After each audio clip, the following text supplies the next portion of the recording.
ഇന്ന് രാത്രിയോടെ കോഴിക്കോട് നഗരത്തിന് രണ്ട് പ്രധാന മാറ്റങ്ങൾ സംഭവിക്കാൻ പോവുകയാണ്. നിങ്ങൾ അറിഞ്ഞായിരുന്നോ? കോഴിക്കോട് നഗരത്തിന്റെ മുഖങ്ങളായ രണ്ട് സ്ഥലങ്ങൾ പുതിയ രൂപത്തിലും ഭാവത്തിലും എത്താൻ പോവുകയാണ്. പാളയം മാർക്കറ്റ് അത്യാധുനിക സൗകര്യങ്ങളോടെ ന്യൂ പാളയം മാർക്കറ്റായി കല്ലുത്താൻ കടവിലേക്ക് മാറുന്നു. ഐസോരത്തിയും ഉപ്പിലിട്ടതും രുചിക്കാഴ്ച ഒരുക്കിയ ബീച്ച് പുതിയ ഭാവത്തിൽ ഫുഡ് സ്ട്രീറ്റിനെ വരവേൽക്കാനും പോവുകയാണ്. ബീച്ചിൽ നിന്ന് നമ്മുടെ സ്വന്തം ദീപക് മലയമ്മയും ന്യൂ പാളയം മാർക്കറ്റിൽ നിന്ന് നമ്മുടെ സ്വന്തം സിനോജ് തോമസും ചേരുകയാണ്. Good evening guys. കോഴിക്കോട് മൊത്തത്തിൽ അങ്ങ് കളറാകാൻ പോവുകയാണ്, മാറുകയാണ്. ആദ്യം നമുക്ക് ബീച്ചിലെ മാറ്റത്തിൽ നിന്ന് തുടങ്ങാം. ദീപക് മലയമ്മ, വിവാദങ്ങളൊക്കെ ഒരു ഭാഗത്ത് നിൽക്കട്ടെ, നമുക്ക് മാറ്റങ്ങളിലേക്ക് വന്നു കഴിഞ്ഞാൽ എങ്ങനെയുണ്ട്? ഒരുക്കങ്ങളൊക്കെ പൂർണ്ണമായോ? സുജയ, ഒരുക്കങ്ങൾ ഏറെക്കുറെ പൂർണ്ണമായിട്ടുണ്ട്. നല്ല മഴ പെയ്യുന്നുണ്ട്, അതുകൊണ്ടുള്ള ചെറിയൊരു ബുദ്ധിമുട്ട് മാത്രമേ ഉള്ളൂ. ഈ കോഴിക്കോട് ബീച്ച് നമ്മൾ പൊതുവെ കാണുന്ന ഘട്ടത്തിലേ ഇവിടെയൊക്കെ ഒരുപാട് കടകൾ ഇങ്ങനെ കാണാറുണ്ട്. ഈ മണൽത്തരികളിലൊക്കെ ആളുകൾ ഇങ്ങനെ നടക്കുമ്പോൾ അവർക്ക് ഐശ്വര്യതയും ഒപ്പം തന്നെ ഉപ്പിലിട്ടതൊക്കെ കഴിച്ചിങ്ങനെ ആസ്വദിച്ച് നടക്കാൻ പറ്റുന്ന സാഹചര്യം ഉണ്ടാറുണ്ട്. പക്ഷേ ഇപ്പോഴത്തെ കാഴ്ചയുണ്ട്, അത് പൂർണ്ണമായും മാറിയിരിക്കുന്നു. അവിടെ ഉണ്ടായിരുന്ന എല്ലാ കടകളും ഒക്കെ എടുത്ത് ഒഴിവാക്കിയിട്ടുണ്ട്. ആളുകൾക്ക് ആസ്വദിക്കാൻ പറ്റുന്ന തരത്തിലേക്ക് മാറ്റി എന്നുള്ളതാണ്. ഇനിയിപ്പോൾ അതിൻ്റെ നേരെ എതിർവശത്തെ കാഴ്ചയിലേക്കാണ് നമുക്ക് പ്രധാനമായും പോകേണ്ടത്. ആ കാഴ്ച എന്താണെന്നുള്ളതാണ്.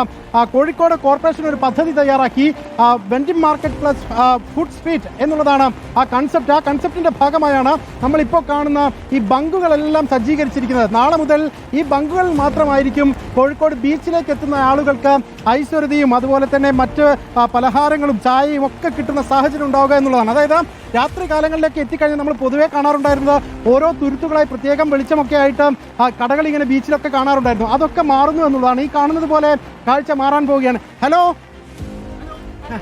നിങ്ങൾ നേരത്തെ ബീച്ചിൽ വരാറില്ലേ? ഇനിയിപ്പോ കടകളൊക്കെ ഇവിടേക്ക് മാറാൻ പോവാ. എങ്ങനെയുണ്ട്? എന്താ അഭിപ്രായം? നല്ല അഭിപ്രായമാണ്. ഉണ്ടായിരുന്ന കാഴ്ചകളൊക്കെ മാറും, ഉറപ്പായിട്ട് മാറും. എന്താ വെച്ചാല് ഒരു പുതിയൊരു വികസനല്ലേ, അതിന്റെ ഭാഗമായിട്ട് കാണണം. ഹാപ്പിയാണ്. കുറെ കാലം കടന്നു കണ്ട അതെ അതെ അതെ, അതിനുള്ളൊരു മാറ്റമാണ്. മാറ്റം തന്നെ നല്ലൊരു നഷ്ടം. എന്തായാലും മാറ്റത്തെ നമുക്ക് വരവേൽക്കാം ദീപക് മലയമ്മ. അപ്പൊ അവരെ പോലെ തന്നെ ദീപക്കും വലിയ സന്തോഷത്തിലായിരിക്കും. കാരണം ദീപകിന്റെ ഒരു ഫേവറേറ്റ് സ്പോട്ടാണല്ലോ ദീപക് മലയമ്മയും ഒത്ത ആ ബീച്ചിന് അടുത്തുകൂടി നടന്നു പോയതൊക്കെ ഞാൻ ഇന്നലെ കഴിഞ്ഞതുപോലെ ഓർക്കുന്നുണ്ട്, കഴിഞ്ഞ മാർച്ച് മാസത്തിൽ. അതെ അതെ, സ്വാഭാവികമായിട്ടും അമേരിക്കയിൽ നിന്ന് വന്നുകൊണ്ടായിരിക്കും ഇന്നലെ കഴിഞ്ഞതുപോലെ എന്നൊക്കെ പറയേണ്ടി വരുന്നത്. ഞാൻ എന്നും വരുന്ന ഒരു ഇടവും കൂടിയാണ്. എന്തായാലും എന്നെ സംബന്ധിച്ചും സന്തോഷം നൽകുന്ന കാര്യമാണ്. നമുക്ക് ഈ കാണുന്നത് പോലെ വളരെ ആസ്വാദ്യകരമായിട്ട് ഇവിടെ ബീച്ചിലെത്തുന്നവർക്ക് ഫുഡ് കഴിക്കാനൊക്കെ പറ്റുന്ന സാഹചര്യം ഒരുങ്ങുക എന്ന് പറയുന്നത് വളരെ സുഖകരമായ ഒരു കാര്യം തന്നെയാണ്. പക്ഷേ ഇതിലുള്ള ഒരു കാര്യം നേരത്തെ സുജയ പറഞ്ഞതുപോലെ ചില പരാതികളും പരിഭവങ്ങളും ഒക്കെ ചില കോണുകളിൽ നിന്ന് ഉയരുന്നുണ്ട് എന്നുള്ളതാണ്. അതൊക്കെ നമുക്ക് ഒരു പരിധിവരെ മാറ്റും. നമസ്കാരം. തെറ്റായോ? ആവുന്നുള്ളൂ. നാളെ മുതൽ ഓക്കെ ആവും. പിന്നെ ഇതെന്താ ഐസ്ക്രീമിന്റെ? ഐസ്ക്രീമിന്റെ മഴ പെയ്യുമ്പോൾ ഐസ്ക്രീം പ്രശ്നമുണ്ടോ? ഒരു പ്രശ്നമില്ല, റെഡി ആയിക്കോളൂ. ഹാപ്പിയാണ്. ഈ പറഞ്ഞതുപോലെയാണ്, അവര് ഹാപ്പിയാണ്. ഇനിയിപ്പോ കടകളൊക്കെ സജ്ജീകരിച്ചുകൊണ്ടിരിക്കുകയാണ്. ഇനിയിപ്പോ നമുക്ക് കടയൊക്കെ തുറന്നു കഴിഞ്ഞിട്ട് ആ കടയിലൊക്കെ ഒന്ന് നിന്നിട്ട് ഇനിയിപ്പോ കാറ്റും കട്ടനും ഒക്കെ ദീപക് മലയമ്മയ്ക്ക് ഇനി ഇല്ല എന്ന് പറയാൻ പറ്റില്ല. അപ്പോൾ ഇതൊക്കെ നമ്മുടെ ആദിരാജയും താഴെ ഇരുന്ന് കാണുന്നുണ്ട്. അപ്പോൾ അടുത്ത ദിവസം തൊട്ട് നല്ല രീതിയിൽ ഓരോ കടയിൽ നിന്നുമുള്ള കാറ്റും കട്ടനുമായിട്ട് ദീപക് മലയമ്മ വീണ്ടും എത്തേണ്ടി വരും. അപ്പോൾ താങ്ക് യു ദീപക്. ഞാനൊന്ന് പാളയം മാർക്കറ്റിന്റെ പുതിയ രൂപത്തെ ഒന്ന് കാണാൻ പോവുകയാണ്. Sinoj Thomas, Palayam market new Palayam market ആകുമ്പോൾ എങ്ങനെയാണ് അതിന്റെ കെട്ടും മട്ടുമൊക്കെ?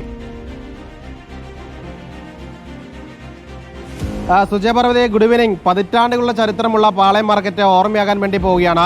ഇനി മുതൽ ന്യൂ പാളയം മാർക്കറ്റ് എന്ന പേരിലായിരിക്കും ഈ കല്ലുത്തൻ കടവിലുള്ള മാർക്കറ്റ് അറിയപ്പെടാൻ വേണ്ടി പോവുക. അതായത് നിലവിലുള്ള മാർക്കറ്റ് 1.5 ഏക്കറിൽ ഏകദേശം ഒരു 50,000 സ്ക്വയർ ഫീറ്റ് മാത്രമേ ഉള്ളൂ. പക്ഷേ ഇവിടെ എത്തുമ്പോൾ അത് 5.5 ഏക്കറിൽ 3 ലക്ഷം സ്ക്വയർ ഫീറ്റായി വളർന്നിരിക്കുന്നു. വലിയ മാർക്കറ്റായി വളർന്നിരിക്കുന്നു. നാളെ മുഖ്യമന്ത്രിയാണ് ഈ മാർക്കറ്റ് ഉദ്ഘാടനം ചെയ്യുന്നത്. ഇതിനൊരു ചരിത്രം കൂടിയുണ്ട്. ഇവിടെ നിരവധി വീടുകളുണ്ടായിരുന്നു. ഇതൊരു കോളനിയായിരുന്നു കല്ലുത്താൻ കടവ്. ആ കോളനിയിലുള്ള ആളുകളെ ഈ മാർക്കറ്റിന് പുറകിൽ കാണുന്ന വലിയ ഫ്ളാറ്റിലേക്ക്, ആ ഫ്ളാറ്റ് പുതിയതായി നിർമ്മിച്ചതാണ്, അവിടേക്ക് ആളുകളെ മാറ്റിയ ശേഷമാണ് ഈ പുതിയ ന്യൂ പാളയം മാർക്കറ്റ് ഇവിടെ നിർമ്മിച്ചിരിക്കുന്നത്. നിലവിൽ 150ഓളം വ്യാപാരികൾ മാത്രമാണ് പാളയത്തുള്ളത്. ഇവിടെ ആകട്ടെ 300-ലധികം കടമുറികളുണ്ട്. അതായത് നിലവിലുള്ള വ്യാപാരികൾക്കാൾ കൂടുതൽ കടമുറികൾ ഇവിടെ ഒരുക്കിയിട്ടുണ്ട്. പുറമേ നിന്നുള്ള കച്ചവടക്കാർക്കും അവസരം ഒരുക്കുന്നുണ്ട്. മറുഭാഗത്ത് ആശങ്കകളുണ്ട്, പരാതികളുണ്ട്. കാരണം ഇവിടെ വന്നാൽ കച്ചവടം കുറയുമെന്ന ആശങ്കകളൊക്കെ തന്നെ ആളുകൾക്കുണ്ടായിരുന്നു. പക്ഷേ അതൊക്കെ തന്നെ മറികടന്നുകൊണ്ടാണ് ഇത്തരത്തിൽ വലിയൊരു പ്രൊജക്ട് കോഴിക്കോട് കോർപ്പറേഷൻ ഇവിടെ നടപ്പാക്കിയിരിക്കുന്നത്. ഏതായാലും വ്യാപാരികൾ ഇവിടെ വലിയ ആകാംക്ഷയിലാണ്. കാരണം ഒരു ലോഡ് ഉള്ളിയാണ് ആദ്യമായിട്ട് ഇവിടേക്ക് എത്തിയിരിക്കുന്നത്. ആ ലോറി നമുക്ക് വലതാണ്. ആ ഉള്ളി എവിടെ നിന്ന് വന്നത് ചേട്ടാ? പൂനെന്ന്. അതെ അതെ. ഇനി ലോഡ് തുരിതരാ വരുമോ? പിന്നെ തീർച്ചയായിട്ടും ഇനി നിരന്തരമായിട്ടുള്ള പച്ചക്കറികളെല്ലാം ഇവിടെ നിന്ന് തന്നെയായിരിക്കും വിതരണം ചെയ്യുക. എന്നത്തേക്ക് പൂർണ്ണമായിട്ട് എവിടേക്ക് മാറാൻ പറ്റും? 10-15 ദിവസത്തിനുള്ളിൽ പൂർണ്ണമായിട്ടുള്ള മാർക്കറ്റ് ഇവിടെ പ്രവർത്തിക്കുന്നതായിരിക്കും. കുറെ ആശങ്കകളുണ്ടല്ലോ, കച്ചവടം കുറയും അങ്ങനെ പറഞ്ഞുകൊണ്ട്, അങ്ങനെ എന്തെങ്കിലും അടിസ്ഥാനം ഉണ്ടോ? ഇല്ല, കാരണം വെച്ചാൽ നമുക്ക് ഇപ്പോൾ ഉള്ള മാർക്കറ്റിനേക്കാളും ഒരു 100 ഇരട്ടി സൗകര്യങ്ങളാണ് ഇവിടെ ഉള്ളത്.